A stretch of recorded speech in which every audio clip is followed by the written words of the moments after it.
Assalamualaikum warahmatullahi wabarakatuh. Salam sejahtera untuk kita semua. Shalom, Om Swastiastu, Namo Buddhaya, salam kebajikan.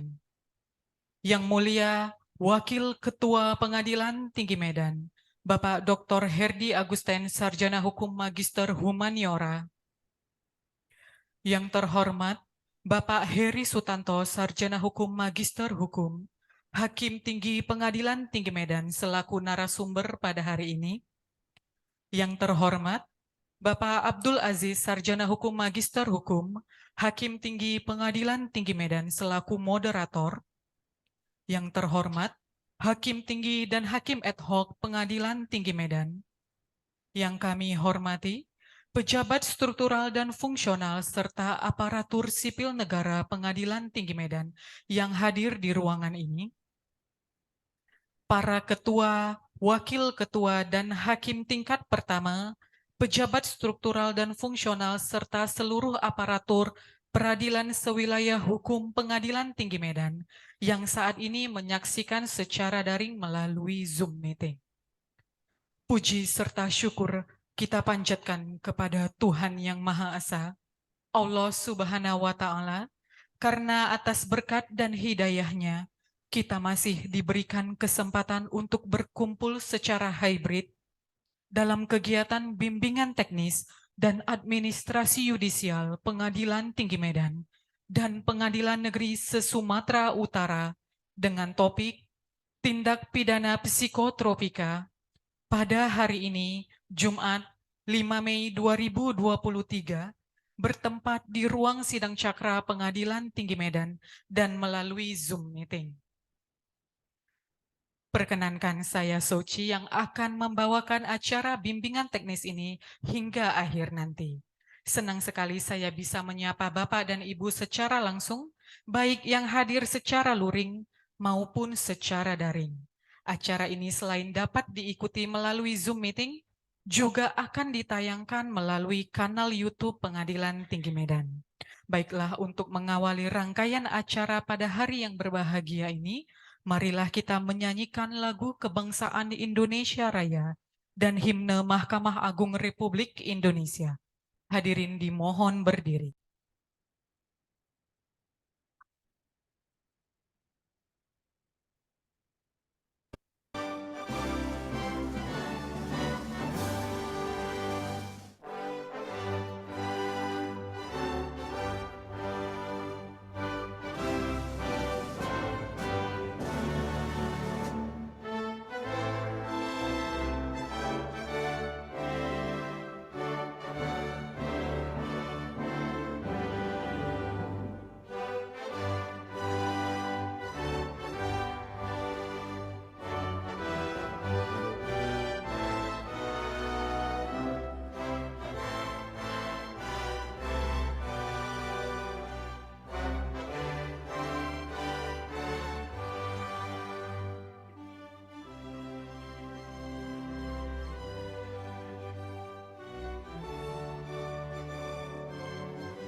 Hadirin dipersilahkan duduk kembali. Sebagai pembuka acara, marilah bersama kita panjatkan doa kepada Tuhan Yang Maha Kuasa yang akan dipimpin oleh Bapak Andri Pramono Eskom MSI, Kabag Kepegawaian dan Perencanaan Pengadilan Tinggi Medan. Disilahkan.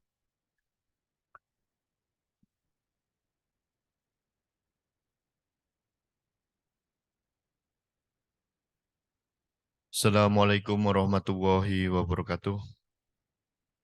Marilah kita berdoa menurut agama dan keyakinan masing-masing. Izinkan saya mandu menurut agama Islam. A'udzubillahi minasyaitonirrajim. Bismillahirrahmanirrahim. Alhamdulillahirabbil alamin. Wassalatu wassalamu ala asrofil anbiya'i wal mursalin wa ala alihi washabihi ajmain. Ya Allah, Tuhan yang Maha Pengasih dan Maha Penyayang. Pada kesempatan siang hari ini, kami bertemu, baik secara luring maupun daring, dalam rangka acara pembinaan teknis dan administrasi yudisial Pengadilan Tinggi Medan dan Pengadilan Negeri se-Sumatera Utara. Untuk itu, perkenankanlah kami menyampaikan rasa syukur kehadirat-Mu atas segala rahmat dan karunia yang selalu Engkau curahkan kepada kami. Ya Allah, Tuhan yang Maha Kuasa, jadikanlah pertemuan ini sebagai pertemuan yang Engkau rahmati, dan berikanlah ampunan-Mu dari segala hilaf dan dosa. Ya Allah, ya Tuhan kami, sesungguhnya Engkaulah satu-satunya yang dapat membimbing kami dalam melaksanakan dan memantapkan tugas-tugas kami. Jadikanlah tiap tugas dan pekerjaan kami sebagai nilai ibadah kami di hadapan-Mu. Ya Allah, Tuhan yang Maha Pengampun, ampunilah dosa-dosa kami, dosa orang tua kami, dosa para pemimpin kami, dan dosa para pendahulu kami. Tempatkanlah kami dan mereka semua ke dalam lindungan rahmat dan ampunan-Mu. Ya Allah, terimalah doa kami.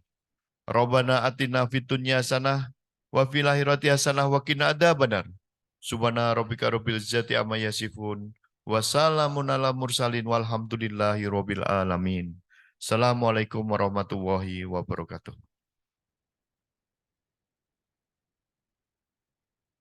Bapak dan Ibu hadirin yang kami hormati, marilah bersama kita dengarkan arahan dan bimbingan dari Wakil Ketua Pengadilan Tinggi Medan kepada Yang Mulia Bapak Dr. Herdi Agusten, Sarjana Hukum Magister Humaniora. Disilahkan. Assalamualaikum warahmatullahi wabarakatuh. Selamat siang, salam sejahtera untuk kita semua. Yang kami hormati rekan-rekan Hakim Tinggi, Pengadilan Tinggi Medan, para pejabat struktural dan fungsional. Yang kami hormati seluruh keluarga besar Pengadilan Negeri, sewilayah hukum Pengadilan Tinggi Medan yang hadir pada siang hari ini. Puji dan syukur marilah kita panjatkan kehadiran Tuhan Yang Maha Kuasa, karena pada siang hari ini kita masih diberi kesempatan kesehatan bersama untuk mengikuti pembinaan teknis administrasi dari Pengadilan Tinggi Medan. Bapak Ibu sekalian, tadi sudah di absen oleh MC kita. Ada beberapa yang memang sudah izin dengan saya untuk tidak ikut hari ini, akan tetapi ada beberapa yang masih diragukan, seperti PN Kabanjahe, ketuanya izin, wakilnya dinas ke Pengadilan Negeri Medan untuk melaksanakan sidang tipikor. Nanti saya minta laporan apakah memang benar ada sidang pada hari Jumat ini, sidang tipikor. Tolong dilaporkan kepada saya, PN Kabanjahe. Kemudian PN Tanjung Balai juga tadi mengatakan dinas luar ke Jakarta, apakah memang sudah ada izin dari Pak Ketua Pengadilan Tinggi. Karena apa? Karena kita sebagai pimpinan, ketua dan wakil ketua, itu memberikan contoh kepada bawahan untuk melaksanakan tugas dengan baik. Sebagaimana kita ketahui, sebagaimana saudara-saudara perlu ketahui, bahwa untuk level pengadilan tinggi, itu Pak Ketua Pengadilan Tinggi itu kalau pulang kantor jam 7 malam. Ya, jam 7 malam karena banyak tugas. Jadi kita yang di bawah ini mau harus mengikuti seperti itu. Bapak Ibu sekalian, saya akan memberikan beberapa pengarahan. Yang pertama, tentu kita masih ingat bahwa Pengadilan Negeri seluruh Indonesia untuk selalu meningkatkan integritas dalam memutus suatu perkara. Kita ketahui Mahkamah Agung masih beberapa saat ini masih menghadapi persidangan-persidangan yang sangat memprihatinkan kita. Jadi kita yang di bawah ini itu adalah jadi pelajaran buat kita. Untuk itu terutama pengadilan-pengadilan negeri di kota besar seperti Medan, Lubuk Pakam, Stabat dan lain sebagainya untuk selalu tetap berintegritas dalam memutus suatu perkara. Ingat, jangan sampai nanti kita seperti kejadian beberapa tahun yang lalu di Pengadilan Negeri Medan, jangan sampai terulang. Itu sejarah kelam yang sudah harus kita kubur. Khusus kepada pengadilan-pengadilan negeri yang banyak perkara penting, ingatlah, putuslah perkara berdasarkan hati nurani dan berdasarkan rasa keadilan yang dinambakan oleh masyarakat. Itu nanti perlu dicatat oleh kita semua. Yang kedua, kita akan memulai era baru untuk berdasarkan Perpres 21 tahun 2023 untuk jam kerja kita akan berubah. Mulai hari Senin itu sudah ada instruksi dari Pak Ketua Pengadilan Tinggi, jam kerja kita mulai dari Senin sampai Kamis sampai Jumat pukul 7.30 pagi. Jadi ini sudah harus dibudayakan jam 7.30 pagi, kemudian pulang kantor Senin sampai Kamis 7.30 sampai jam 16 atau jam 4. Kemudian khusus hari Jumat kita 16.30. Selama ini kita jam 8 dan saya melihat saya sedikit agak miris ketika melaporkan kepada Badan Pengawas bahwa beberapa pengadilan negeri banyak sekali yang terlambat. Untuk itu kepada kita semua tolong nanti terapkan PP 94 tahun 2021 yaitu mengenai disiplin pegawai negeri sipil. Di sana sudah jelas diatur bagaimana mengenai pelanggaran-pelanggaran terhadap jam kerja. Sebagai contoh, apabila salah seorang dari pegawai, siapapun dia, kalau sudah 10 hari berturut-turut tidak masuk kantor, tidak ada pemberitahuan, maka dia dapat diberhentikan. Itu keras PP 94 tahun 2021.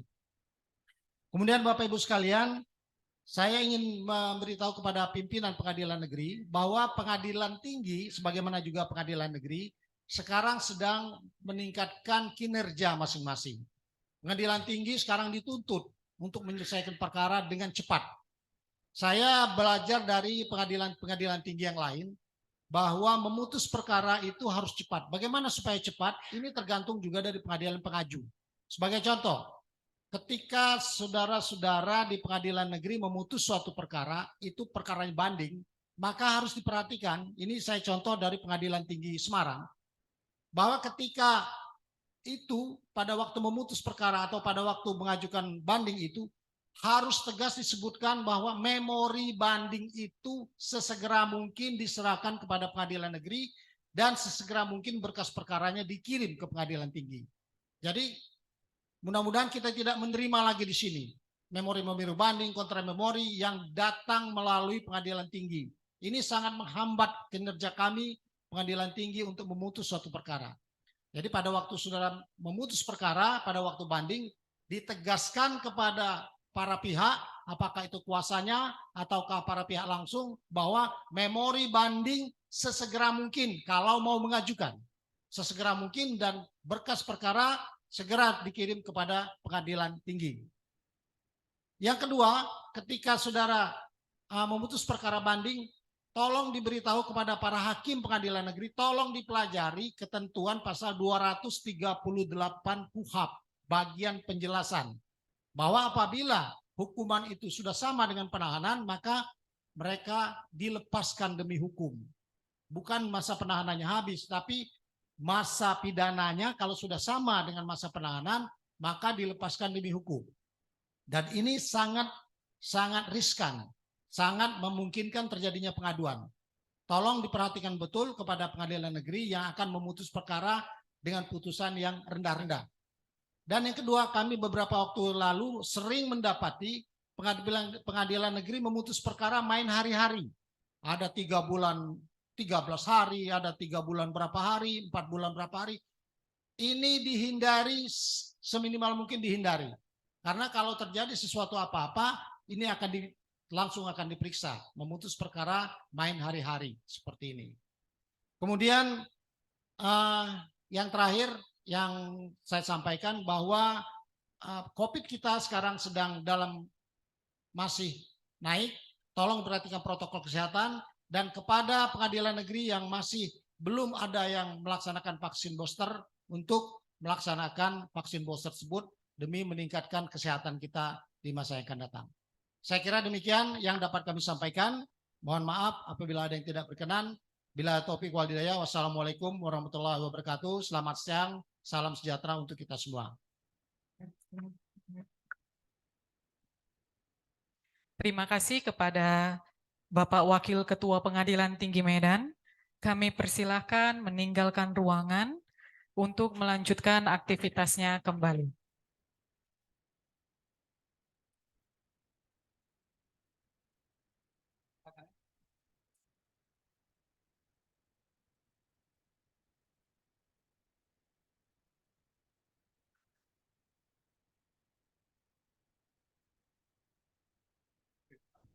Selanjutnya kita akan simak bersama pemaparan materi bimbingan teknis dan administrasi yudisial Pengadilan Tinggi Medan dan Pengadilan Negeri se-Sumatera Utara pada hari ini dengan topik tindak pidana psikotropika.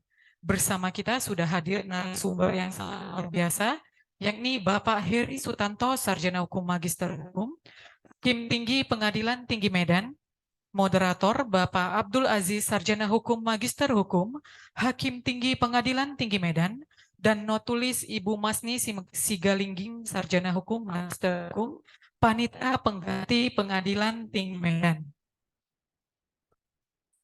Selanjutnya kita serahkan sepenuhnya kepada moderator untuk memandu jalannya bimbingan teknis ini yang nantinya akan dirangkaikan dengan sesi tanya jawab. Yang terhormat Bapak Abdul Aziz, Sarjana Hukum Magister Hukum, disilahkan. Terima kasih Bu Uci selaku pembawa acara. Assalamualaikum warahmatullahi wabarakatuh. Selamat siang, salam sejahtera bagi kita semua. Yang saya hormati, Yang mulia Bapak Ketua Pengadilan Tinggi Medan, Yang mulia Bapak Wakil Ketua Pengadilan Tinggi Medan, Bapak Ibu, rekan-rekan hakim tinggi, baik karir maupun evo, Bapak Ibu, panitera pengganti, dan pejabat struktural maupun fungsional yang hadir pada siang hari ini. Jadi pada siang hari ini kita akan diberikan bimbingan teknis oleh narasumber kita yang pakar nih pada siang hari ini, Bapak Heri Sutanto, dengan judul tindak pidana psikotropika. Tapi ada pepatah mengatakan tak kenal maka tak sayang maka tak cinta. Nah gitu ya Pak Kuryayani ya. Jadi sebelumnya kami sampaikan CV dari Pak Heri Sutanto, Sarjana Hukum, Magister Hukum. Beliau lahir di Rembang 7 September 61, kemudian riwayat jabatan Cakim di Pengadilan Negeri Pekalongan, kemudian pengangkatan hakim di Pengadilan Negeri Putus Sibau. Nah, ini sama, saya pun pernah di Putus Sibau, Pak Tigor Manulang di Putus Sibau. Ini istilahnya di Kalimantan Barat paling ujung. Tapi ya, kalau orang mantan-mantan dari Putus Sibau itu udah teruji segala semuanya teruji. Kemudian beliau dari Putus Sibau ke Pengadilan Negeri Tanjung Karang, kemudian Pengadilan Negeri Cibinong, selanjutnya selaku Wakil Ketua di Pengadilan Negeri Muara Bulian dan Ketua juga di Pengadilan Negeri Muara Bulian, kemudian mutasi ke Pengadilan Negeri Bandung, kemudian WKPN Cibadak, Ketua Pengadilan Negeri Kudus, Wakil Pengadilan Negeri Mataram, kemudian Ketua Pengadilan Negeri Manado, dan selanjutnya Ketua Pengadilan Negeri Banjarmasin. Dan kemudian setelah tahun 2019 jadi Hakim Tinggi di Pekanbaru, PT Pekanbaru, dan selanjutnya 2022 kemarin Hakim Tinggi di Pengadilan Tinggi Medan. Jadi itulah CV Bapak Haji Heri Sutanto, Sarjana Hukum Magister Hukum, dari segi pengalaman dan kemudian dari CV tadi itu memang beliau ini sudah malang melintang di seluruh penjuru wilayah Republik Indonesia. Jadi sudah teruji kemampuan beliau. Jadi oleh karena itu kepada Bapak Ibu, rekan-rekan hakim PN maupun ketua PN maupun wakil-wakil ketua PN yang ada, nanti setelah penyampaian materi oleh beliau kita adakan tanya jawab. Dan kemudian nanti akan kita buat suatu aturan bahwa pengadilan negeri mana yang aktif dan kemudian hakim-hakim mana yang aktif akan nanti disampaikan suatu cenderamata di sidimpuan nantinya. Jadi akan kita apresiasi bahwa mereka-mereka itu yang aktif. Jadi oleh karena itu kalau memang nanti ada mungkin pertanyaan atau masukan terhadap materi yang disampaikan Bapak Haji Heri Sutanto tadi, boleh nanti disampaikan. Jadi oleh karena itu untuk menyingkat waktu, kami berikan waktu kepada Bapak narasumber selama 20 menit nanti untuk penyampaian materi. Nanti setelah itu 30 menit kita adakan untuk sesi tanya jawab. Terima kasih. Wassalamualaikum warahmatullahi wabarakatuh. Silakan Bapak narasumber. Terima kasih Yang Mulia Bapak Abdul Aziz sebagai moderator. Bismillahirrahmanirrahim. Assalamualaikum warahmatullahi wabarakatuh. Selamat siang, salam sejahtera buat kita semuanya. Yang saya hormati Bapak Ibu, rekan hakim tinggi Pengadilan Tinggi Medan, baik karier maupun ad hoc. Yang saya hormati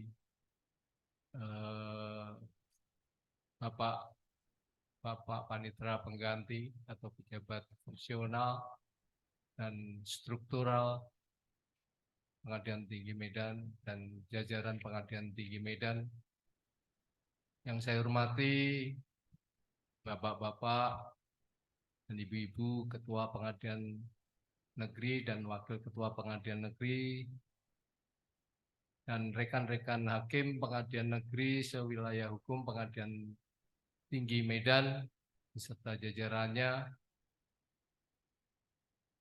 Pertama-tama kita mestinya mengucapkan puja dan puji syukur kepada Tuhan Yang Maha Esa, Allah Subhanahu wa Ta'ala, karena rahmatnya kita bisa berada di tempat ini dalam rangka pembinaan teknis,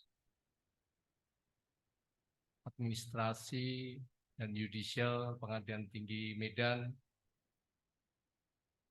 Yang pada kesempatan ini saya mengucapkan banyak-banyak terima kasih kehadiran bapak-bapak dan ibu-ibu semuanya, karena memang komitmen, karena integritasnya yang telah ditetapkan oleh pimpinan kebijakannya pada hari Jumat telah diadakan suatu pembinaan tentang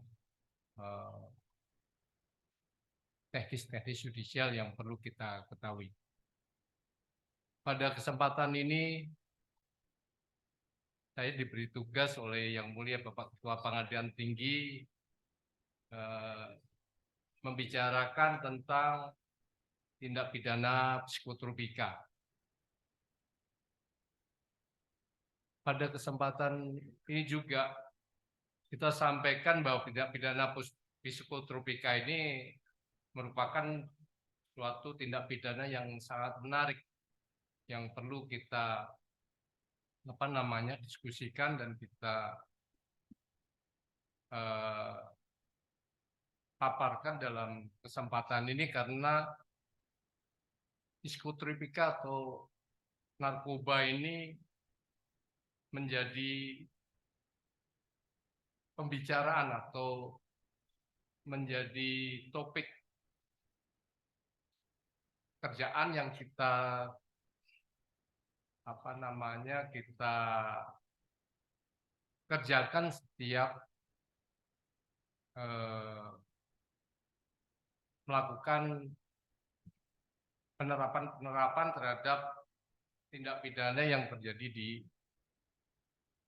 Indonesia, khususnya tiap-tiap hari kita mengerjakan atau memutus perkara-perkara yang berkaitan dengan psikotropika ini. Jadi bapak-bapak dan ibu-ibu sekalian, pada kesempatan ini saya perlu memberikan sedikit ulasan tentang pidana psikotropika ini. Psikotropika, tindak pidana psikotropika merupakan tindak pidana yang diatur di dalam hukum pidana khusus, yaitu legal standing-nya Undang-Undang Nomor 5 Tahun 1997 tentang psikotropika. Jadi diatur di luar KUHP tentang tindak pidana psikotropika ini.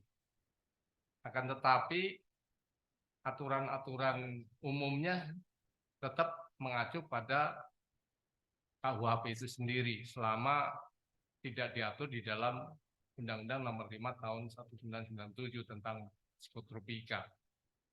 Psikotropika ini lain dengan dengan narkotika. Jadi beda antara tindak pidana psikotropika dengan tindak pidana narkotika. Karena psikotropika ini diartikan adalah zat atau obat baik alamiah maupun sintetis, bukan narkotika. Jadi di sini ditekankan bukan narkotika, jadi di luar narkotika yang berkhasiat psikoaktif melalui pengaruh selektif pada susunan saraf pusat yang menyebabkan perubahan khas pada aktivitas mental dan perilaku.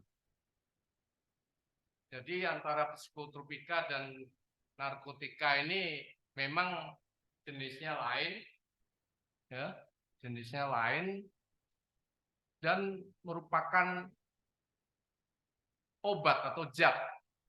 Kalau narkotika kemungkinan ada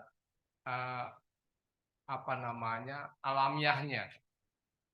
Kalau narkotika itu adalah zat juga atau obat yang berasal dari tanaman atau bukan tanaman, baik sintetis maupun semi sintetis, yang dapat menyebabkan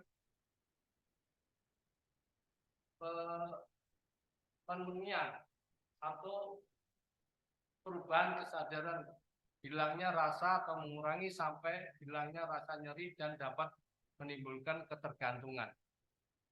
Justru di narkotika ini menyebabkan penurunan kesadaran. Kalau di psikotropika ini khasiatnya menambah nambah aktif pada susunan saraf pusatnya. Jadi kebalikan antara narkotika dan psikotropika. Tapi semuanya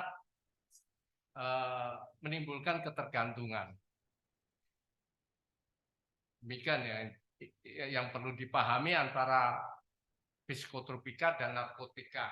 Hampir-hampir sama, tapi undang-undangnya tentang narkotika diatur di dalam Undang-Undang Nomor 35 ya sekarang. 35 tahun 2009. Menggantikan Undang-Undang Nomor 22 tahun 1997.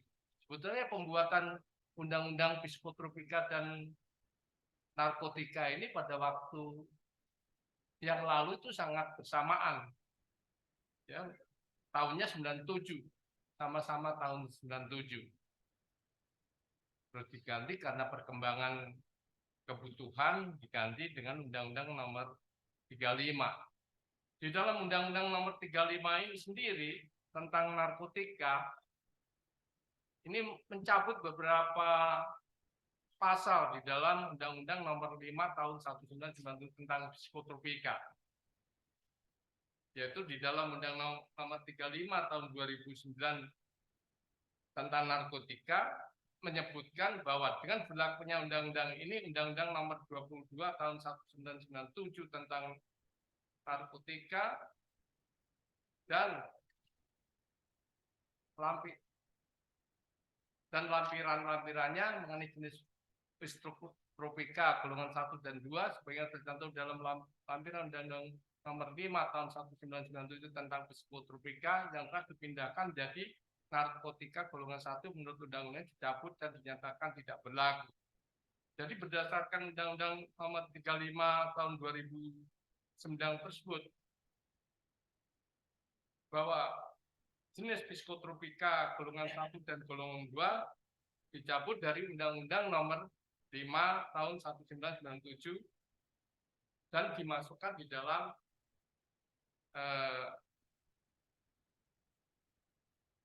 pengaturan di dalam golongan 1 dalam Undang-Undang Nomor 35 Tahun 2001. Itu yang mesti dimengerti oleh Bapak-bapak dan Ibu-ibu sekalian.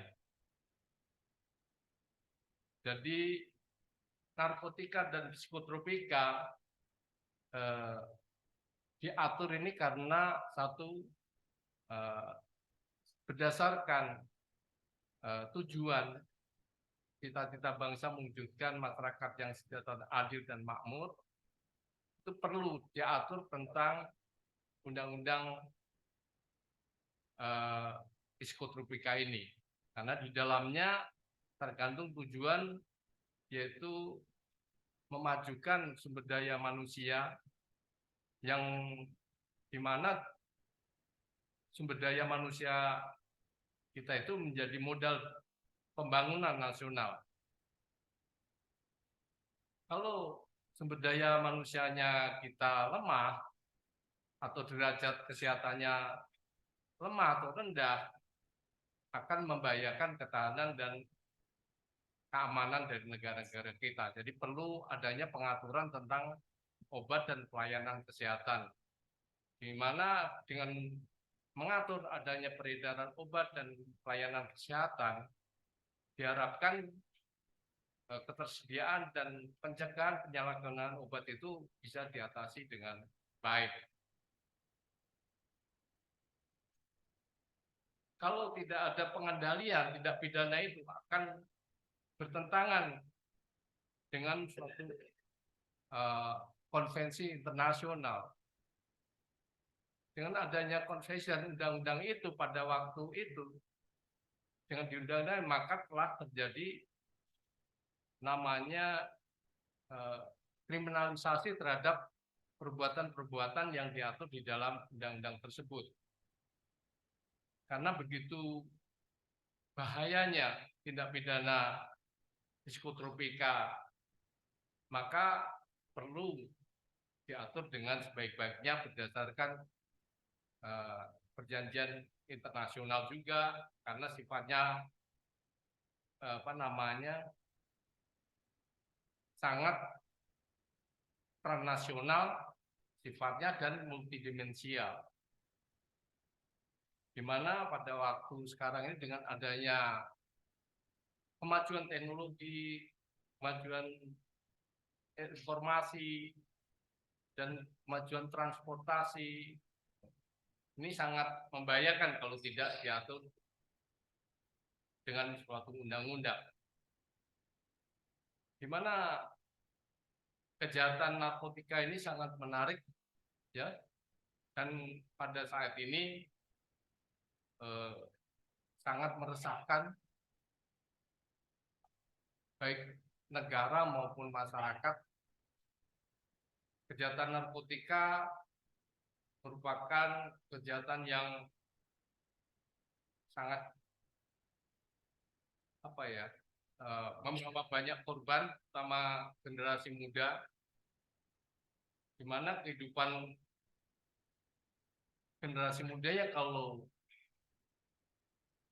kebanyakan kena narkotika akan menjadi sangat lemah dan sifatnya sangat ekonomis juga, karena barangnya bersifat nilainya sangat mahal. Jadi psikotropika ini termasuk golongan nafsa. Nafsa ini termasuk narkotika dan obat-obatan adiktif. Psikotropika sendiri yang biasa dikenal itu jenisnya ada ekstasi, sabu. Jadi obat-obatan atau psikotropika ini bisa menimbulkan stimulan, depresan, dan halusinasi.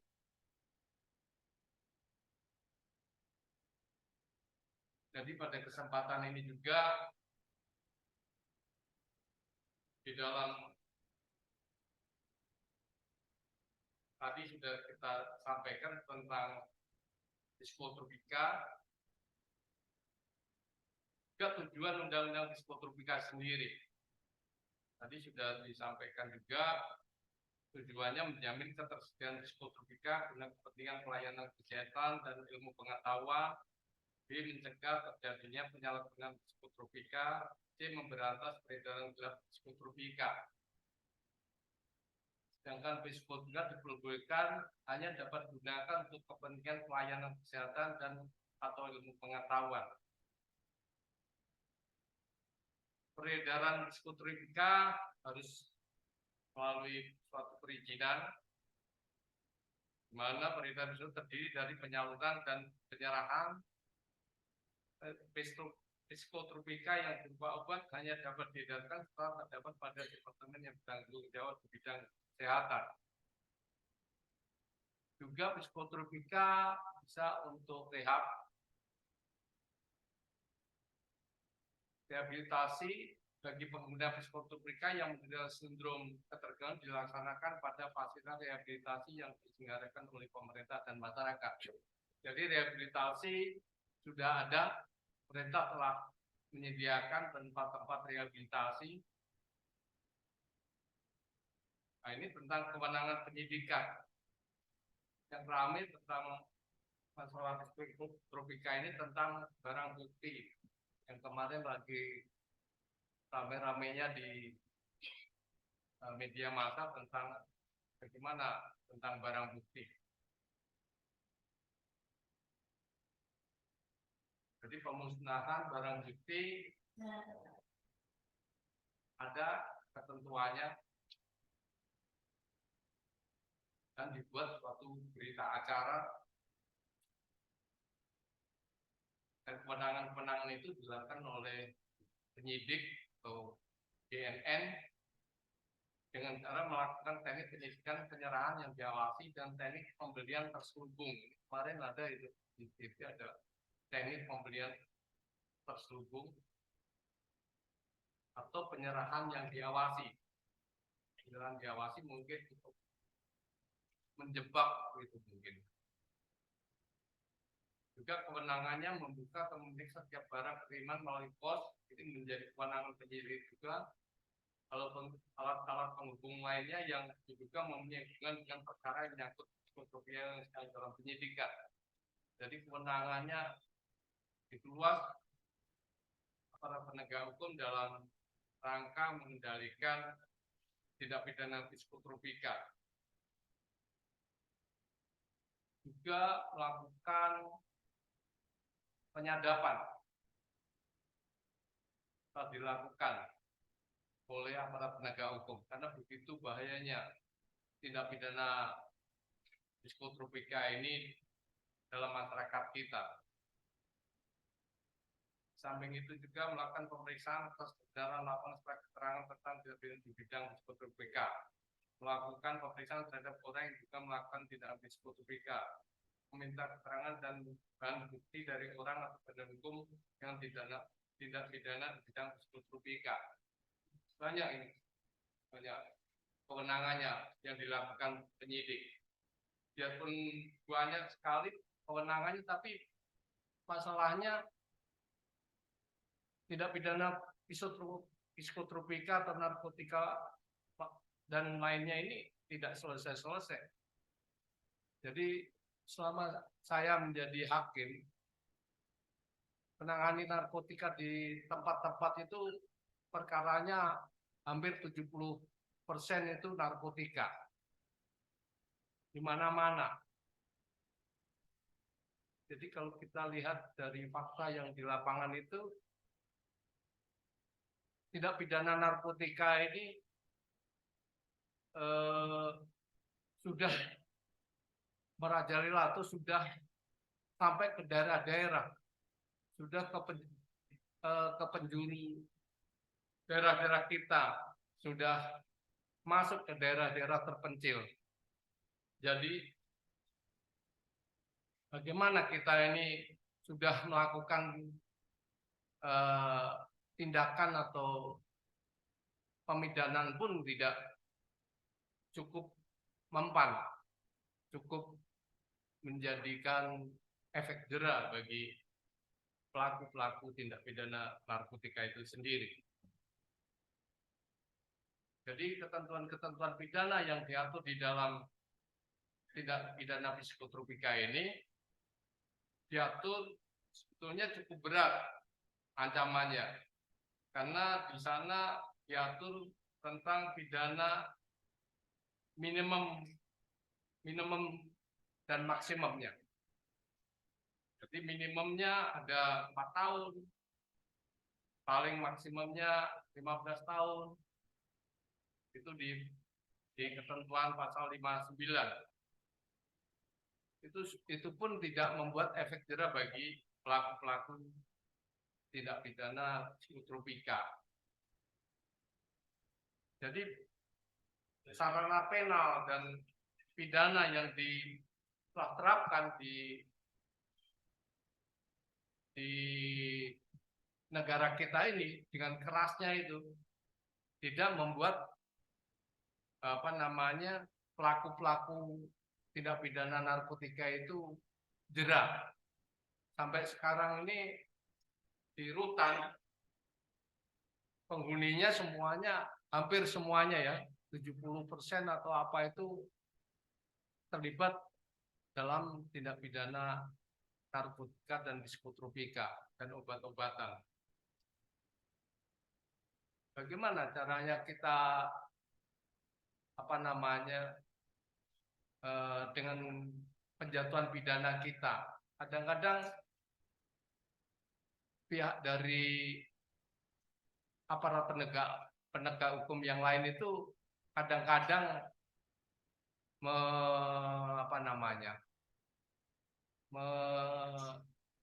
mengevaluasi tentang penjatuhan pidana yang kita terapkan di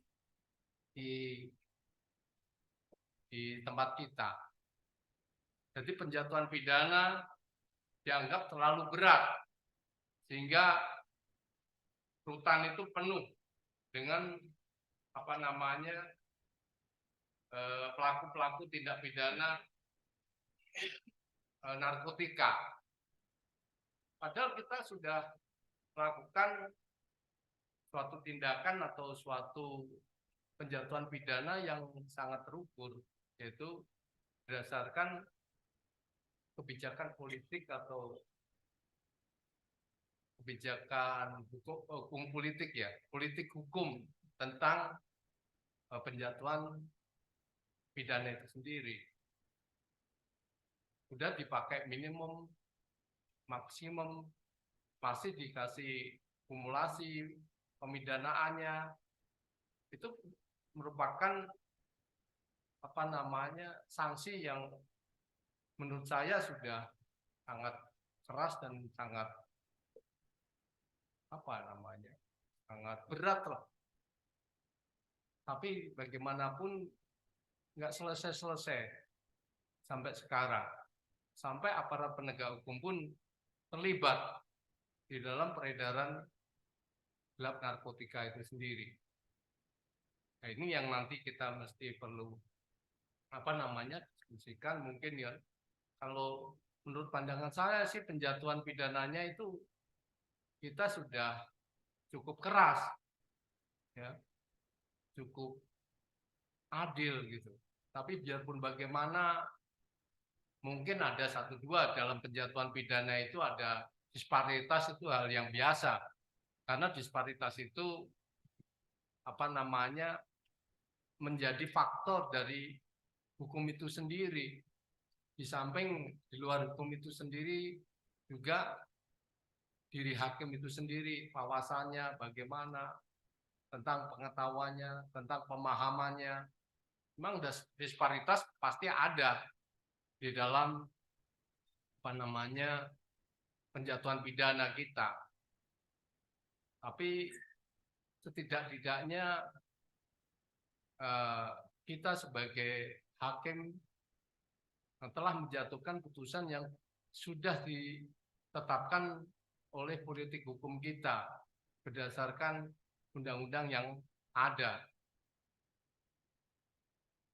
Kalaupun beralasan rutan itu penuh karena penjatuhan kita, saya rasa ini bukan masalah penjatuhan kita, penjatuhan pidana kita terhadap pelaku tindak pidana. Akan tetapi mungkin kesiapan dari lapas itu sendiri atau kebijakan yang lain, karena kebijakan penal atau kebijakan pidana ini sudah sangat keras terhadap tindak pidana itu, sampai hukuman pun mati. Hukuman mati pun tidak dihiraukan oleh pelaku-pelaku itu.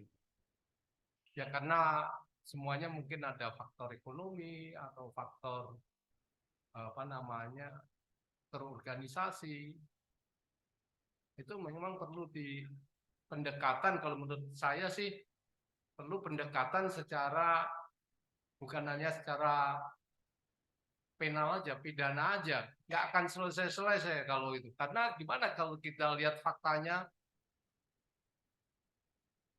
di lapangan, barang bukti bisa beredar lagi, bisa diedarkan lagi, ketangkep 1 ton bisa berapa lagi yang beredar. Jadi perkara narkoba itu nggak akan selesai kalau kita seperti ini. Penegakan penjatuhan pidana ya memang ada disparitasnya, tapi paling tidak kita dengan melihat rutan penuh itu penjatuhan pidana oleh pengadilan itu sangat keras, sangat berat. Akan tetapi kenyataan seperti itu. Maka perlu, kalau menurut saya, perlu adanya tindakan pencegahan. Harus lebih banyak di tindakan pencegahannya. Kalau penalnya dari sisi, kalau kita kupas dari undang-undangnya, semuanya sudah berjalan dengan baik, sudah komprehensif, ya. Cuma dalam pencegahan yang mungkin belum maksimal. Bagaimana mungkin obat-obatan atau narkotika ini bisa berasal dari negara-negara dari luar Indonesia? Ya. Banyak kita temukan fakta-fakta di kasus itu, barang buktinya itu berasal dari negara-negara tetangga kita. Nah, itu yang mesti adanya pencegahan, paling tidak ada agen-agen atau petugas-petugas intelijen kita yang harus ditempatkan di negara-negara itu untuk mencegah masuknya barang-barang itu ke negara kita. Itu yang dapat saya sampaikan pada kesempatan ini. Mungkin lebih banyak nanti kita diskusi tentang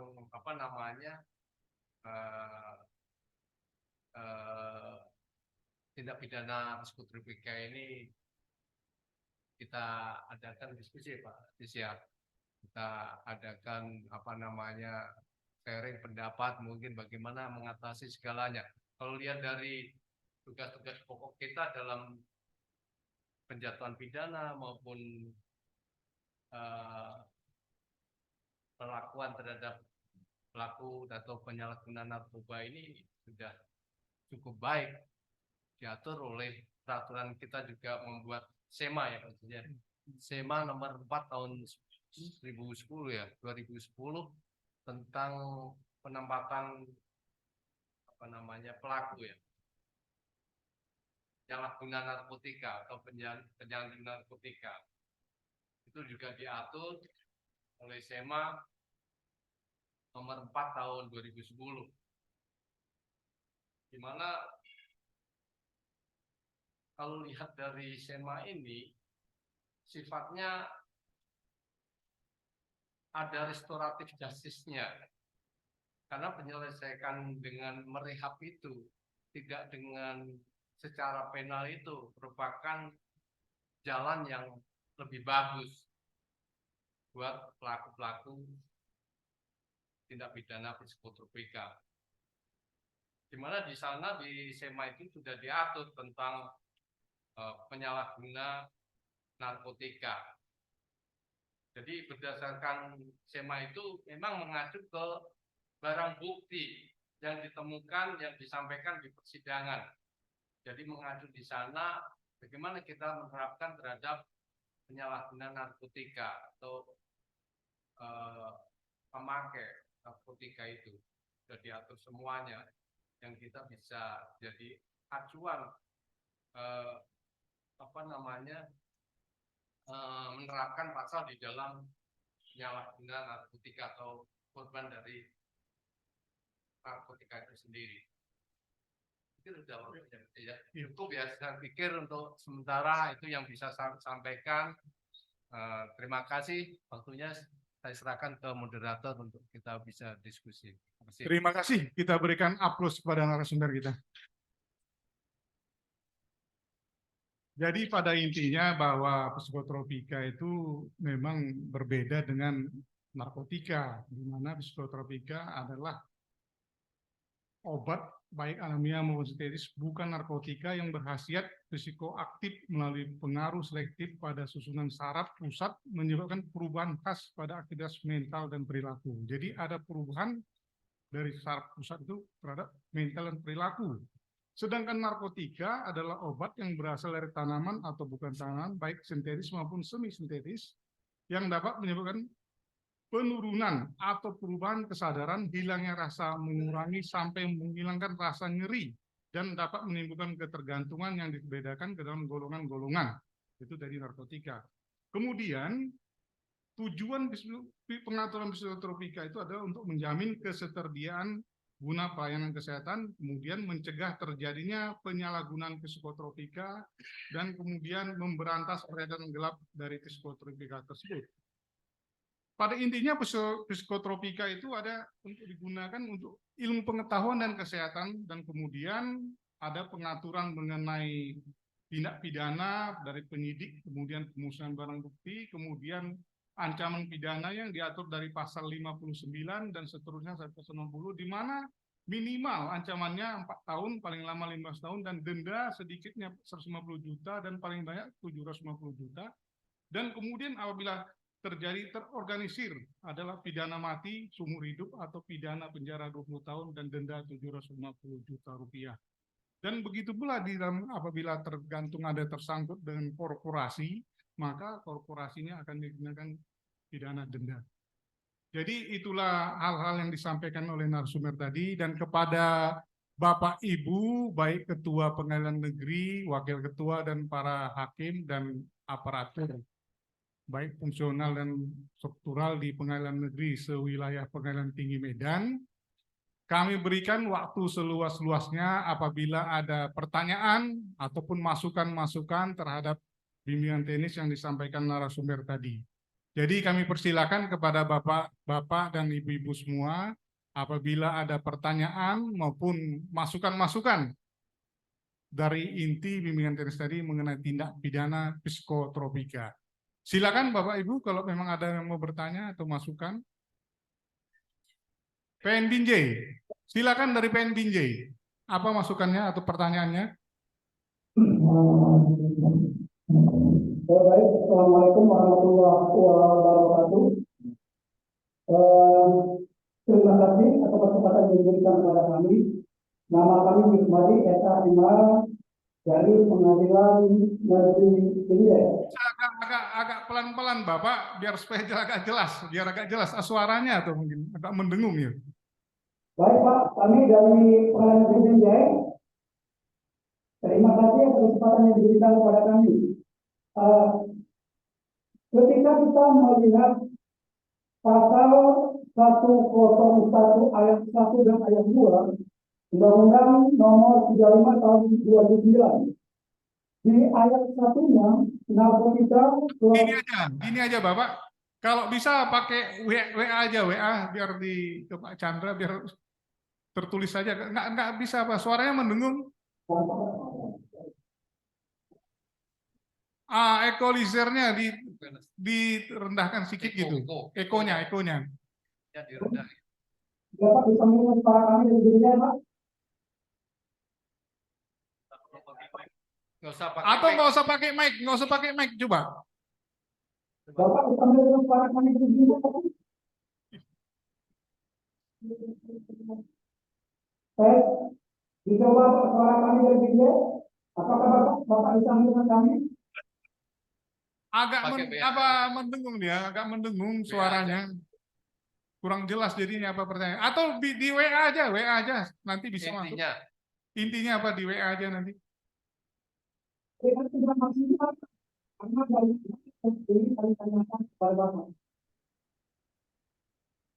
Di WA aja, WA. Nggak Sebentar. jelas suaranya. Nggak dengar, dia mendengung dia. Oke. Di WA aja, WA. Ya, lainnya. Silakan dari yang lain Bapak Ibu kalau misal ada pertanyaan atau masukan.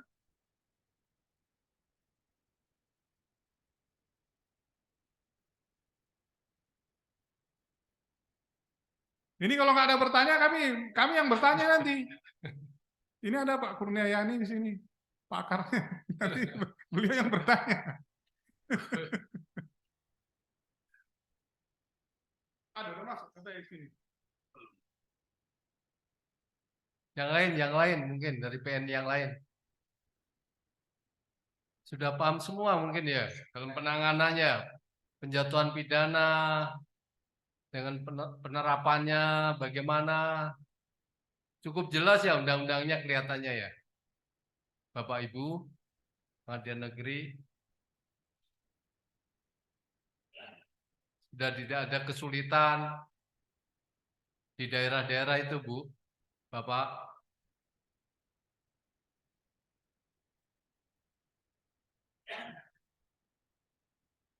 PN Medan mungkin. Ya, PN PN Medan. Medan. Yang agak biasanya Dengan putusan pidana. Dari mana? Pas. Pilih Pak. Ya. Silakan. Izin bertanya Pak untuk. Silakan. Dari PN mana yang mau bertanya? PN Medan. Kok malam mati? Silakan. Ya. Untuk penjatuhan pidana kami ingin menanyakan di bawah 1 gram itu Pak, karena di PN Medan ini banyak di bawah 1 gram tapi dituntutnya 112 ayat 1. Itu narkotika, bukan Narkotika Pak. bukan psikotropika. Hanya dengar ya. Itu aja. Ulang lagi. Iya, untuk terkait dengan SEMA itu Pak, SEMA 4 tahun 2010. Itu aja Pak, kami ingin tanyakan pendapat dari Pengadilan Tinggi. Terima kasih Pak. Jadi dari Pengadilan Negeri Medan menanyakan bahwa bagaimana terhadap penjatuhan pidana dalam perkara narkotika sebagaimana SEMA 4 2010 di sini bahwa barang buktinya di bawah 1 gram ya. Tapi oleh penuntut umum didakwakan dan kemudian dibuktikan di dalam tuntutnya pasal 112. Iya Pak. Itu bisa dia menguasai. Kemudian yang mau ditanyakan apakah terhadap putusan majelisnya kah atau keberatan terhadap tuntutan jaksa tadi? Apa maksudnya? Terhadap tuntutan jaksa itu Pak, apakah karena dalam dakwaannya kan tidak ada pasal 127 misalnya Pak. Oh, Digolongkan di sebagai dakwaannya pengguna, ya. hanya 114 sama 112, 127 tidak Ya. ada. Ya, siap Pak. Itu aja. Silakan Bapak narasumber. terima kasih atas pertanyaannya ya dari PN Medan ya tentang bagaimana penjatuhan pidananya ya. Di SEMA itu sudah diatur ya bagaimana dijelaskan sebagai penyalahguna narkotika itu paling tidak didapati barang bukti itu maksimum itu 1 gram. untuk sabu-sabu. Kalau ekstasi itu 2,4 gram atau 8 butir. Ya. Dari penjelasan SEMA itu juga tentang barang bukti sudah jelas kalau itu kan. Itu berarti ada indikasi dia sebagai penyalahguna narkotika. Kalau kita melihat dari barang bukti. Terus kita lihat juga tentang fakta-fakta persidangannya bagaimana. Itu mesti perlu sebagai hakim harus melihat bagaimana sih itu pelaku tindak pidana itu melakukan atau apa istilahnya melakukan tindak pidana ya. Itu bagaimana fakta-faktanya. Ya, mesti harus kita pelajari secara komprehensif gitu kan. Kalau memang kecenderungannya dia memang barang bukti itu dipakai untuk diri sendiri, ya, dia baru pertama kali atau tidak pernah ada catatan ada sebagai pemakai atau ya, terlibat di dalam tindak pidana narkotika. Nah, kalau memang kecenderungan ke sana ya mestinya kita yakin bahwa itu sebagai penyalahguna, ya, penyalahguna narkotika. Kalau itu memang seperti itu faktanya ya. Makanya kita memang SEMA ini kan untuk mempermudah.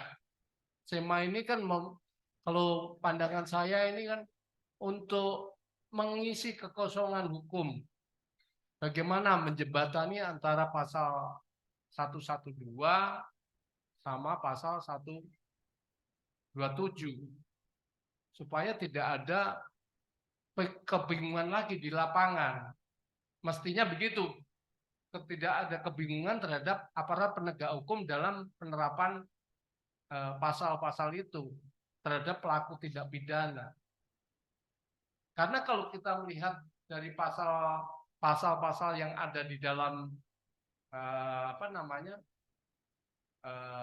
tindak pidana itu sendiri, baik psikotropika maupun narkotika, itu sangat luas sekali karena memiliki dan menyalahgunakan itu bisa hampir-hampir bisa dikatakan ya sebelum menyalahgunakan mesti memiliki dulu, menguasai dulu, ya kan? Itu kan gitu. Sebelum menyalahgunakan untuk digunakan pecandu atau korban itu kan atau korban tindak pidana itu kan dia mesti memiliki, menguasai. Tapi dengan adanya SEMA ini ada parameternya untuk mengukur apakah barang bukti itu akan dijual lagi, potensinya akan dijual atau diedarkan lagi. Itu dari barang bukti lah awalnya kita pasti harus lihat gitu kan. Kalau memang barang bukti itu di bawah 1 gram berarti ada indikasi. Nah, itu ada penyalahguna. Kalau penyalahguna mesti ya kita berani membuat putusan merehabilitasi. Mestinya kan gitu kan ke sana. Tapi kalau di bawah 1 gram, tapi dia memang urinnya nggak pernah dicek, mamanya nggak pernah memakai narkoba, berarti dia kecenderungannya dia memiliki untuk diedarkan. Ya, potensinya itu di sana, sehingga dia bisa kena ke pasal 112 gitu, memiliki yang kecenderungannya untuk dijual karena dia memakai enggak kan gitu kan, memakai enggak gitu. Jadi kalau memang di bawah 1 gram dan itu indikasinya pengakuannya dan dari pemeriksaan fakta-fakta hukum itu cenderungnya dia baru pertama kali mau coba-coba ya kan, memakai, urinnya jelas, ya kita mesti harus berani menjatuhkan ke pasal 127. Umpamanya pun pasal 127-nya nggak didakwakan, kan kita bisa menjatuhkan ke pasal 112, tetapi ancaman pidananya bisa mengacu ke pasal 127 sebagaimana SEMA Mahkamah Agung. Jadi penjatuhannya tetap mengacu ke apa yang diatur di dalam pasal 127 sebagai penyalahguna dan dan bisa ke rehabilitasi. Jangan takut-takut kalau memang itu sudah semuanya terdakwanya sendiri mempunyai kualitas yang baik, mungkin yakini bahwa itu bisa cukup direhabilitasi aja, nggak perlu ke penjatuhan pidana, itu lebih bagus karena semuanya akan menyelesaikan masalah yang akan yang terjadi itu. Keseimbangan masyarakat pun cukup terayomi gitu. Demikian yang bisa saya sampaikan ya. Mungkin ada tambahan dari rekan-rekan yang lain. Pak, masalahnya pasal 127-nya nggak didakwakan oleh penuntut umum. Apakah majelis hakim boleh menerapkan pasal 127 yang pasti penuntut umumnya akan banding dan menumpuk lagi perkara di pengadilan tinggi, Pak? Ya, jadi kan tadi sudah saya jelaskan. Karena tidak ada pasal 27, kita pegangannya kan mestinya kita mengadili ini kan berdasarkan surat dakwaan. Ya kan? Ya. Jadi dibingkainya itu dengan surat dakwaan. Kalau surat 127 tidak didakwakan, kita tetap mengacu ke pasal 112. Sebagaimana SEMA Mahkamah Agung itu dikatakan tentang hukuman pidananya aja kita menyimpangi tentang 127 itu. Kan ada SEMA-nya itu. Ya. Oke, Pak, terima kasih. SEMA 3 2015. Ya. Cukup Bapak? Pak, makasih. Pidananya. Silakan yang lain, yang dari tadi yang WA itu deh. Yang tadi, Pak, ini masalahnya penuntut umum pasti banding. Cemana Pak? Masalahnya kalau dijatuhi 112 disimpangi pidananya, maksudnya hukumannya, penuntut umum pasti banding. Kan bikin kerja lagi. Nggak usah dipikirkan masalah banding itu Pak, itu urusan pengadilan tinggi bandingnya itu. Iya. Nggak apa-apa. Bapak putus sesuai dengan fakta persidangan, kemudian ya sesuai dengan hasil musyawarah. Masalah banding itu urusan pengadilan tinggi itu. Iya.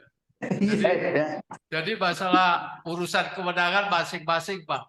Urusan ini nggak usah dicampuri. Kita yang penting barang buktinya itu, jangan berduga-duga kan gitu kan. Jadi semuanya kita proporsional. Jadi kita nggak usah terlalu yang kita hadapi kan gitu kan. Nah, jadi kalau masalah yang lain itu biar aja lah. Yang penting faktanya, barang buktinya di bawah.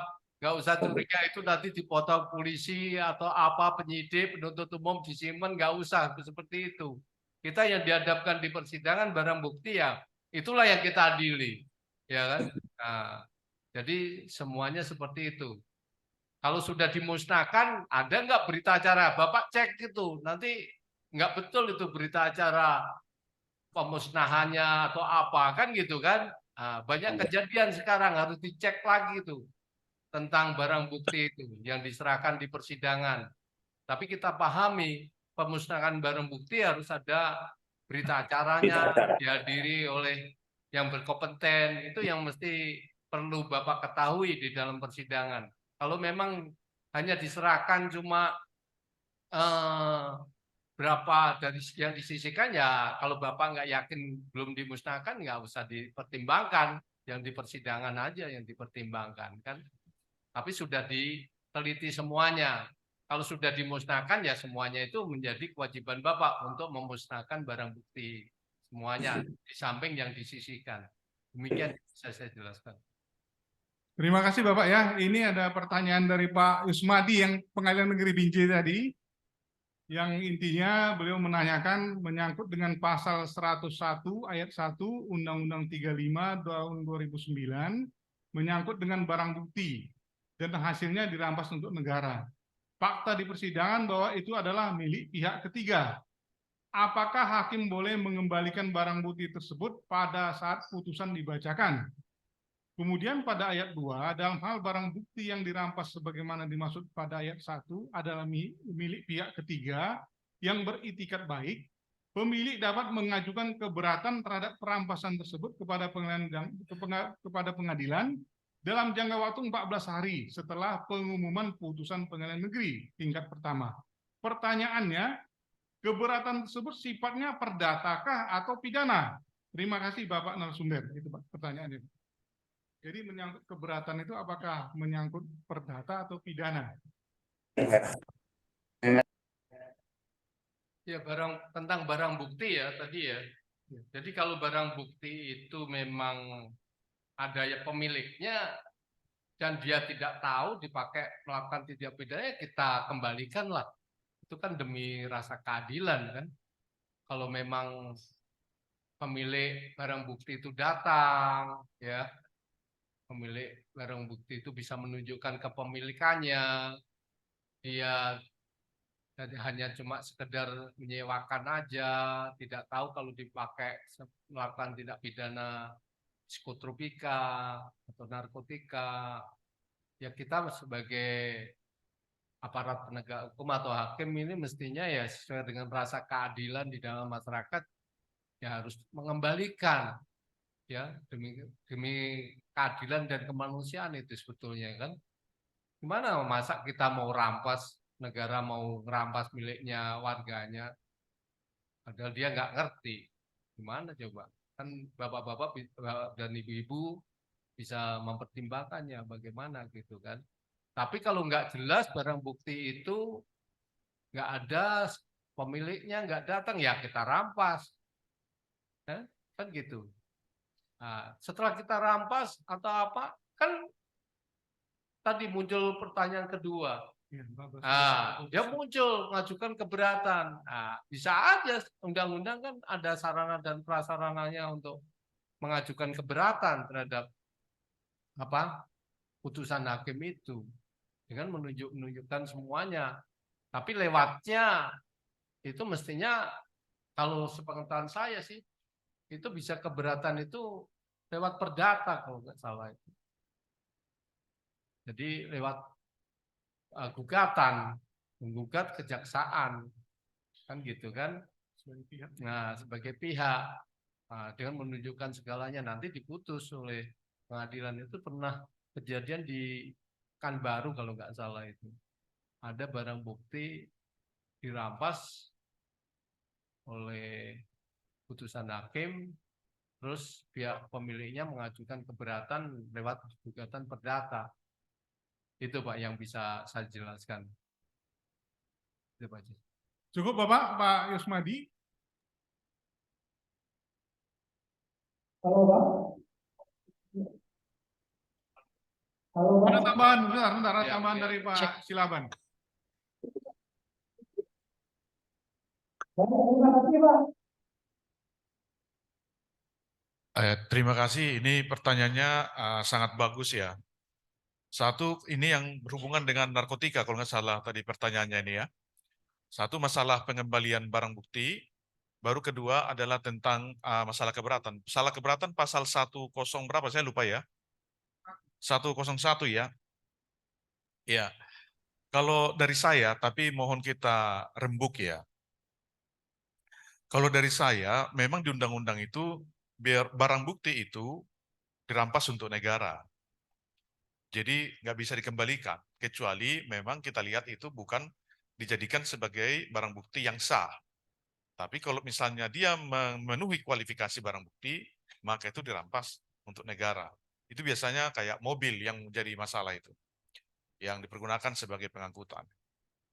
Nah, terus di undang-undang itu disampaikan apabila ada pihak ketiga yang merasa memiliki atas barang bukti tersebut, maka dia dapat mengajukan apa ya istilahnya? Keberatan. Pertanyaannya adalah, apakah, dan itu 14 hari setelah putusan, pertanyaannya adalah apakah ini perdata dan pidana. Di beberapa kasus memang benar yang disampaikan sama narasumber, itu dimajukan melalui perdata di beberapa kasus. Tetapi saya berpikiran bahwa ini seyogianya harus masuk di ranah pidana. Sayanya. Nah, kalau misalnya kita lihat nanti ke ranah perdata, di perdata itu dasarnya kita itu apa? PMH. Dasar kita di perdata. Apa dia perbuatan melawan hukum? Ya kan?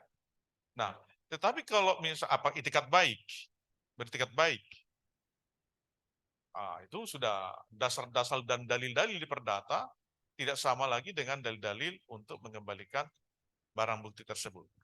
Nah, kalau kita lihat sekarang tentang administrasi, itu hampir tidak ada di pengadilan negeri namanya administrasi yang berhubungan dengan keberatan atas barang bukti untuk yang narkotika. Tetapi kalau SEMA, kalau tidak salah atau sudah SEMA atau PERMA ya, untuk tipikor itu sudah ada tentang keberatan terhadap barang bukti atas kepemilikan pihak ketiga. Kalau nggak salah itu di tipikor pasal 19 ya. Siapa ini ahli tipikor? Ahli tipikor ya. Kalau nggak salah itu di pasal 19 tentang keberatan terhadap pihak ketiga terhadap barang bukti yang diajukan menjadi barang bukti di dalam perkara tersebut. Nah, jadi setelah saya berpikiran, pemeriksaannya untuk barang bukti dan keberatan tersebut di pasal 101 itu sama dengan pra-peradilan. Jadi tetap seperti permohonan biasa dan pra-peradilan seperti itu pemeriksaannya. Nah, oleh karena itu mungkin ke depannya supaya menjadi pemikiran. Tapi namun demikian, mari kita lihat teman-teman bagaimana berpikirnya apakah masuk ke perdata atau pidana. Dari sayanya itu masuk ke pidana dan tipikor juga sudah memasukkan itu di akhir-akhir ini menjadi bagian pidana.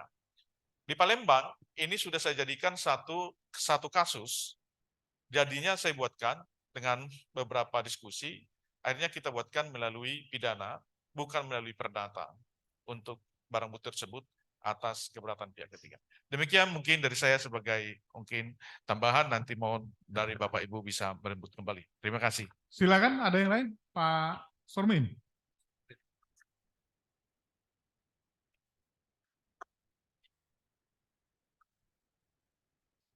Terima kasih untuk moderator dan narasumber dan rekan-rekan. Memang ini barang bukti dalam perkara narkotika sering jadi polemik juga, polemik hukum. Indikator apa yang kita gunakan untuk menyatakan barang bukti yang berkaitan dengan peredaran narkoba atau psikotropika dirampas untuk negara? Tentu dakwaan atau tuntutan yang diajukan oleh jaksa penuntut umum agar barang bukti yang diajukan sebagai bukti yang dijadikan sarana adalah dirampas untuk negara. Itu kan salah tuntutan kan? Itu dakwaan. Saya kira itu masuk dakwaan, termasuk mendakwa si terdakwa supaya dihukum. Termasuk barang bukti. Nah, di sini saya kira ini udah sering ya. Ada yang kereta atau motor, kalau di Jawa di sini kereta, itu dirampas karena digunakan untuk membeli ya narkoba ke satu tempat. Ada juga mobil yang digunakan untuk mengangkut sabu-sabu atau ganja. Nah, di sini ada disparitas juga. Kenapa kalau pesawat yang bawa narkoba yang melalui kargo tidak dirampas oleh negara? Iya kan? Atau rumah dijadikan tempat penyimpanan narkoba tidak dirampas untuk negara? Saya pikir ini hakim harus jeli di sini. Jadi harus diteliti setiap kasus itu, apakah patut dirampas itu? Relevansinya barang bukti, contoh mobil atau kereta, apakah harus dirampas? Orang dipinjam misalnya. Iya kan? Kalau kayak gitu kita analogkan aja ke pesawat atau rumah yang dijadikan penyimpanan dirampas juga. Jadi jangan nanti, saya pikir hakim harus langsung mempertimbangkan itu di dalam pertimbangan hukumnya, apakah layak dirampas atau tidak. Biasanya kalau kita di sini prakteknya datang para pihak ketiga mengajukan keberatan bahwa barang yang dijadikan bukti itu adalah disewa atau dirental. Contoh, bawa narkoba dari Aceh atau kemana.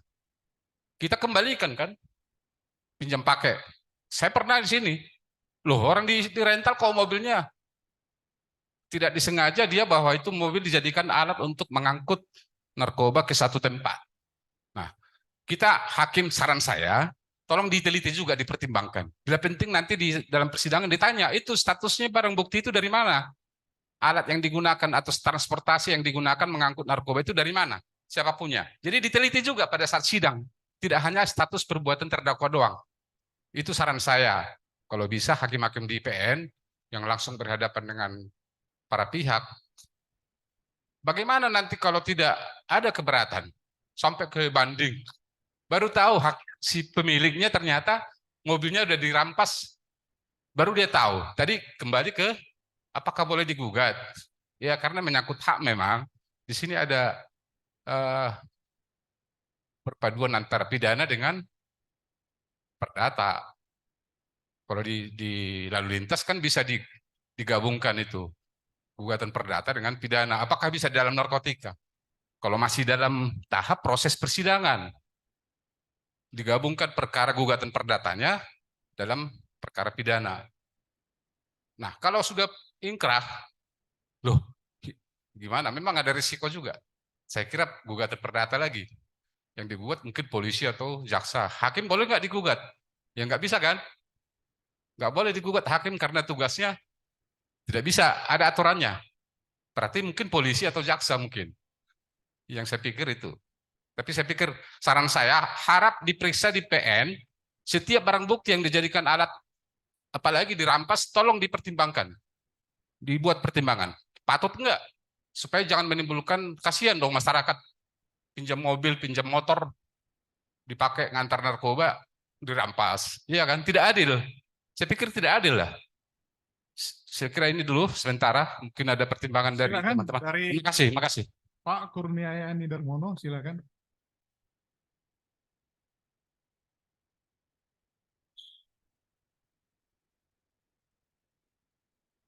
Pak Perlindungan siapa ini? Terima kasih Bapak, Ibu, dan saudara sekalian. Urun rembuk ya.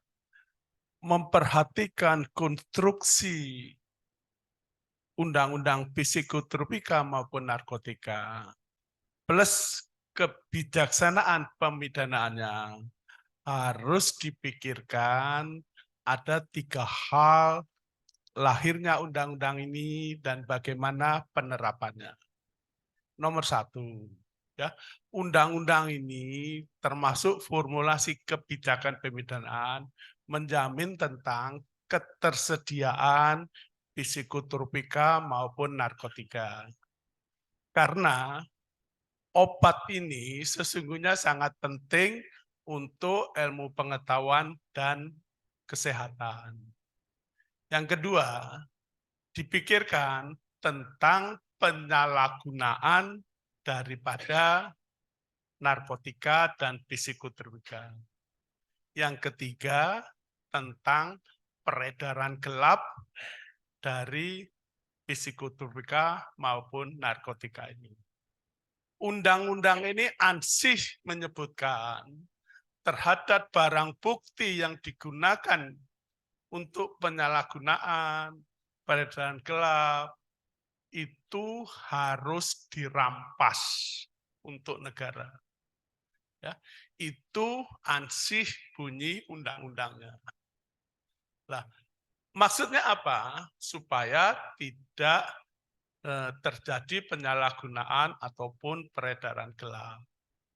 Nah, bagi pihak ketiga, apabila merasa dirugikan, dibuka pintu mengajukan keberatan. Keberatan terhadap putusan pengadilan itu namanya perlawanan. Nah, bagaimana tata caranya? Memang dalam undang-undang ini tidak diatur secara rinci. Oleh karena itu, seperti pra-peradilan, digunakan asas-asas hukum acara perdata. Ada pemohon, ada termohon. Inherent dengan itu, kalau di perkara tipikor, memang ada Perma nomor 2 tahun 2022. Itu khusus pihak ketiga yang beretikat baik, manakala barangnya dirampas dan dia dirugikan, karena tidak diatur hukum acaranya, Perma mengeluarkan tata cara keberatan tersebut. Itu 2 bulan setelah pemberitahuan, dibaca pasal 16, 19 Permas itu, karena saya ikut dalam tim pembuatan Perma tersebut. Itu diselenggarakan waktu 14 hari di PN, upaya hukumnya hanya kasasi dan tidak ada PK. Nah, kalau dalam perkara narkotika, psikotropika, memang belum ada regulasinya. Maka diatur perlawanan terhadap putusan. Pihaknya siapa? Lah, pihaknya kejaksaan. Ada pemohon dan termohon. Ini dalam praktek peradilan sering dilakukan. Hukum acaranya apa? Ya, karena tidak diatur menggunakan asas-asas hukum acara perdata.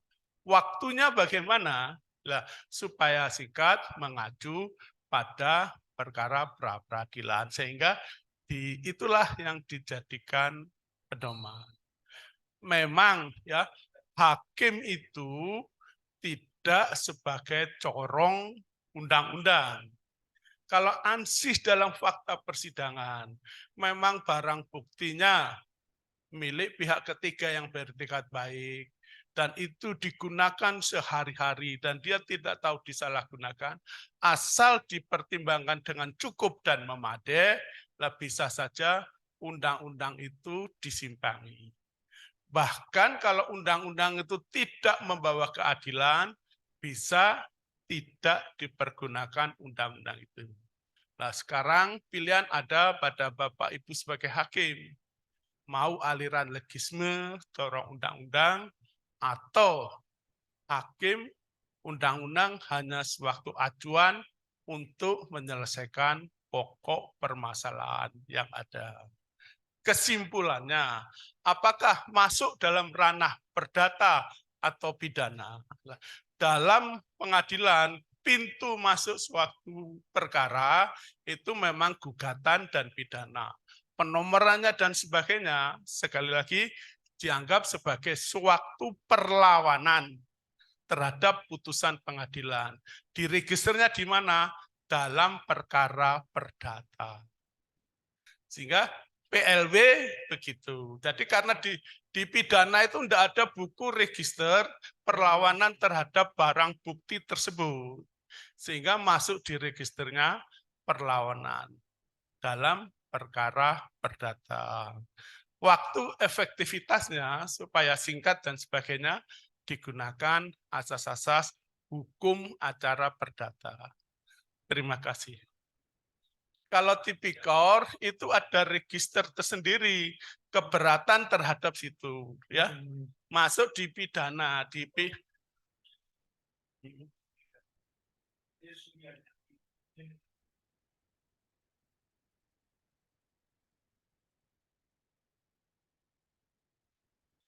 nah,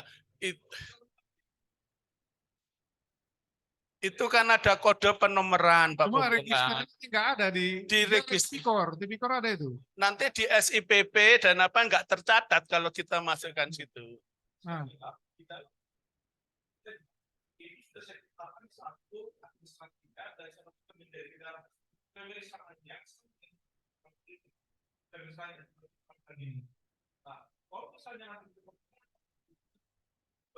Jadi gini ya, kalau dimasukkan ke pidana, setiap perkara itu kan ada kode masuk dan kode penomoran. Dan itu selain di dalam buku induk, masuk di dalam SIPP. Ya. Kalau dimasukkan ke pidana, apa diciptakan sendiri PLW dan nanti tidak diregister dalam SIPP kita. Nah itu nanti menjadi, jadi kita harus berpikir di hukum acara dan sekaligus hukum administrasi peradilan. Iya, ya. Cukup jelas ya. Jadi terima kasih ya narasumber ya. Jadi memang ya, ada. coba sedikit Pak ya. Memang seperti yang saya bilang tadi, administrasi untuk perkara keberatan pihak ketiga untuk narkotika dan juga acaranya belum diatur. Nah, jadi selama ini masuk beberapa hal di perdata. Tetapi kalau masuk ke perdata, maka dalil-dalilnya itu tidak kena karena dia masuk di pidana. Kalau perdata kan apa alasannya kita? Wan prestasi, PMH, apalagi? Ada lagi yang lain? Itu penyalahgunaan kekuasaan masuk PMH, ya kan? Nah, ini nggak masuk di kriteria itu. Makanya di dalam perma untuk perkara tipikor, dia masuk di areal pidana. Nah, sekarang pertanyaannya, apakah kita masukkan ini perdata karena nggak ada administrasi? Tidak, dari saya pemikirannya. Pemikiran saya adalah kita harus ciptakan administrasinya. Pertanyaannya tadi, dalam sama Pak Kurnia tadi, ini tidak ada di SIPP, sementara harus masuk SIPP. Memang SIPP belum ada, tetapi SIPP itu nanti akan berkembang versinya untuk menampung ini kalau sudah menjadi ada masalah. Seperti yang kita ketahui, bahwa SIPP itu dulunya tidak mencakup semuanya. Itu perkara-perkara niaga tidak ada dulu SIPP. PHI tidak ada dulu SPP. Sekarang sudah ada PHI, sudah ada juga niaga. Hal yang sama juga nanti akan bisa seperti itu. Nanti untuk perkara yang seperti ini akan dimasukkan SPP. Tapi administrasinya juga memang harus kita ini. Jadi nanti mungkin yang kita butuhkan sekarang ini adalah kita mendesak dan juga menjadi masukan perma dari Mahkamah Agung supaya bisa digodok, dan ini ada sudah penciptanya satu untuk tipikor supaya bisa digodok lagi hukum acara sebagai aturan pelaksana untuk undang-undang pasal tersebut. Terima kasih dari saya. Oke, terima kasih Pak Bobongan ini sama Pak Surmin ya. Jadi memang ada sedikit perbedaan itu ya. Ya, Binjai nanti dulu sebentar. Jadi kita tampung ya pendapatnya Pak Bobongan. Memang belum ada aturannya Pak Bobongan ya, tapi idenya mengacu ke Undang-Undang Tipikor tentang keberatan terhadap Perma nomor 2. Akhirnya kan ada, karena ada perma jadinya akhirnya bisa nyangkut kan gitu kan. Sebelumnya digugat perdata juga itu. Sebelum perma itu digugat secara perdata juga karena nggak ada jalan lain. Iya, nggak, maksudnya itu kan ruangnya ke sana, nggak ada ruang lagi di pidana. Betul. Makanya nanti ini pemikiran kita lebih pas kalau ada ruang di perma lagi tentang narkotika ini, keberatan terhadap barang bukti. Kadang-kadang jaksa penuntut umum itu barang bukti yang terkait tapi nggak penting tadi yang dikatakan Bang Sur, misalnya sependapat, masa rumah nyimpen nanti disita, pesawat disita. Maksudnya sebetulnya di dalam undang-undang ini menyangkut tentang itu obat itu yang gelap itu, tindak pidana dan prekursor narkotika atau yang menyangkut narkotika dan prekursor narkotika. Bukan sebetulnya bukan masalah barang bukti yang lain tadi.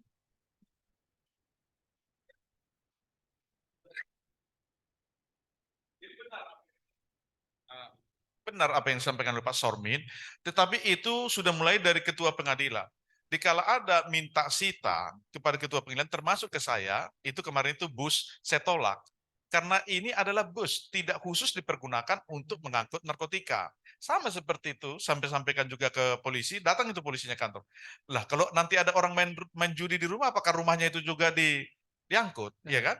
Karena hanya tempat. Nah, demikian juga untuk mobil. Tapi mobil yang nyata-nyata dipergunakan untuk itu, dipergunakan hanya untuk itu, ya memang harus dibandingkan pertimbangan untuk disita. Jadi penyitaan itu sudah mulai tersaring daripada ketua pengadilan negeri, mana yang bisa disetujui untuk disita, mana yang tidak bisa disetujui untuk disita, sesuai dengan KUHP yang sudah mengaturnya. Ya. Terima kasih. Oke, terima kasih. Ya memang mesti harus realistis lah ya. Jadi tapi memang ya kadang-kadang di dalam praktek ada masalah ya kan, disita padahal tidak tahu pihak ketiganya. Makanya perlulah istilahnya dibentuklah perma itu untuk memberikan kejelasan. Tapi untuk sementara ini pandangan saya ya tadi masih seperti Pak Yani tadi. Jadi memang pintu masuknya mesti perdata. Biarpun istilahnya agak lama, gimana ini kita mengatasi gitu ya?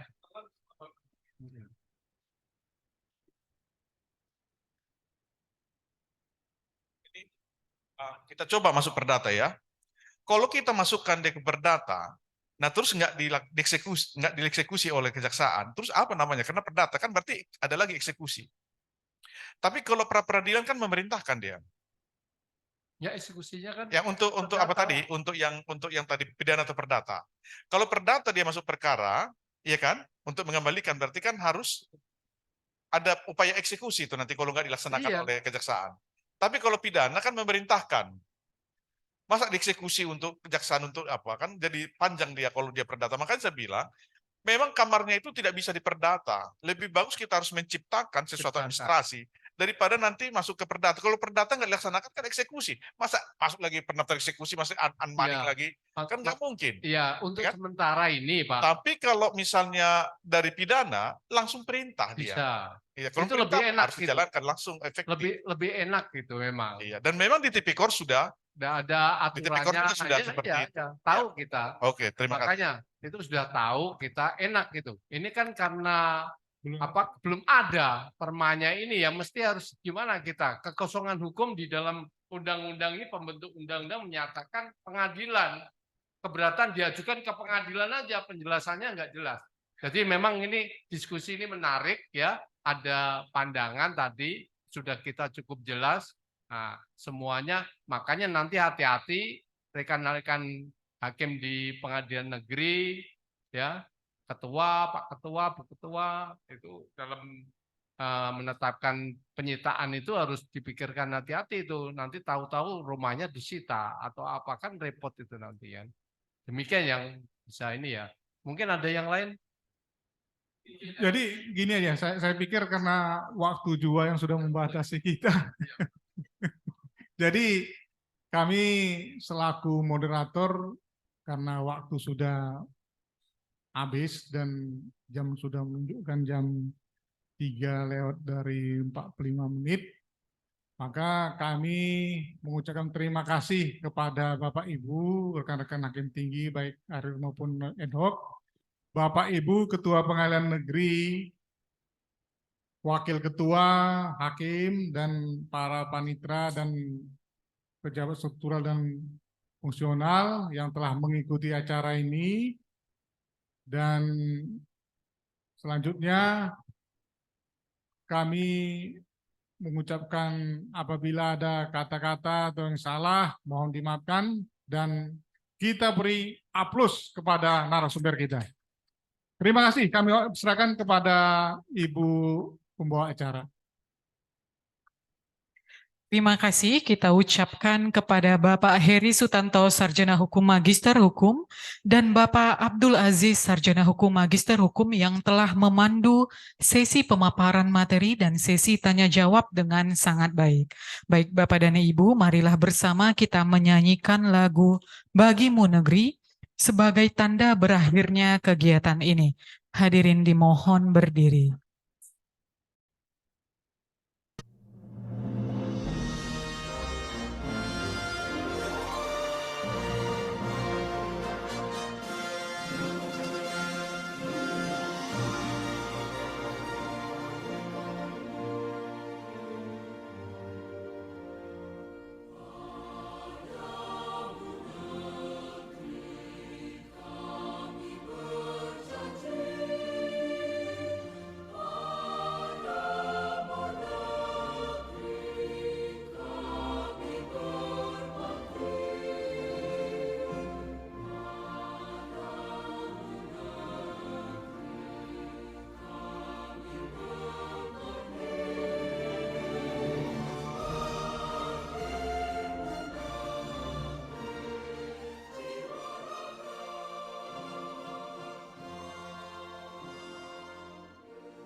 Hadirin disilahkan duduk kembali.